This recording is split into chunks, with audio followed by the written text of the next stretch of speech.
Did you guys do any sledding or we didn't trudging through the sled, snow? but we made snowmen. We had a little snowball fight and took the dog in the snow. Of course, dogs seem to always love snow. Yeah, right? So we still have some snow on the ground in parts of the south. Meanwhile, of course, the freezing temperatures taking hold as well. Yeah, so that's going to be a huge concern with travel this morning through probably late morning, maybe 10, 11 o'clock. The northeast still kind of lingering into New England with Benji, but that's pulling out, and lake effect snows are pulling in. And we get those winds blowing in just the right direction, so you'll see that snow piling up. Meanwhile, it's all about the ridge in the west. Temperatures running anywhere from 10 to 25 degrees above average. And that fire danger is still critical today as well. Well, the snow is done due to a crash as well. So black ice is that little thin, kind of transparent layer of ice that will collect on the roadways, and it's very difficult to see. In fact, a lot of times it will look wet. But this morning, with those temperatures below the freezing mark, treat everything as if it were ice. It forms in a variety of different ways. In this situation, we had the snow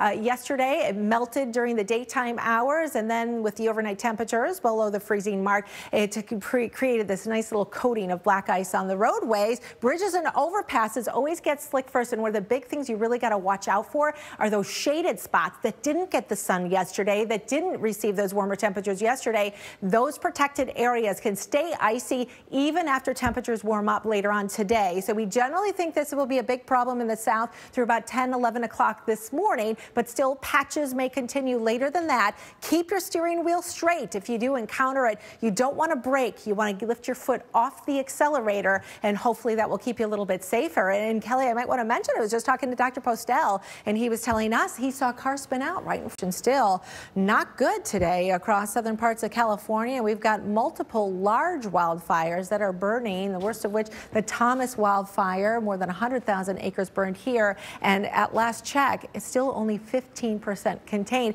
though firefighters have gotten a better handle on some of the other wildfires that have been huge issues, including the Lilac and the Rye fire, which is more than 50% contained now. Red flag warnings continue to fly here, and our winds will be strong, especially through the morning hours today, but it's the combination of effects. It's not just the winds, it's the really low relative humidity as well. Take a look at some of these numbers, really down to critical levels in the teens, even single digits for percentage at times. That's like, chapstick and hand lotion kind of weather with these offshore winds, and the vegetation already extremely dry, and when those winds blow over it along with those drying conditions, it just makes it even worse, so exasperating it. Now, the only good news we have for you here today is that we think the winds are going to be strongest into the morning hours, and I do think that they're going to weaken a little bit. Look at that as we head into your Monday, but still somewhat of a breeze, so that we have elevated fire concerns as we head into tomorrow. Los Angeles, your highest fire danger today, likely in the afternoon hours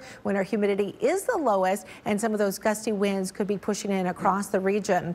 While the winds may be improving a little bit, we don't have any rain in the forecast. So here's a look at the rain that we're expecting over the next 10 days. This big persistent ridge that we've had over the Great Basin is just staying put, keeping all of the rain on up towards the north.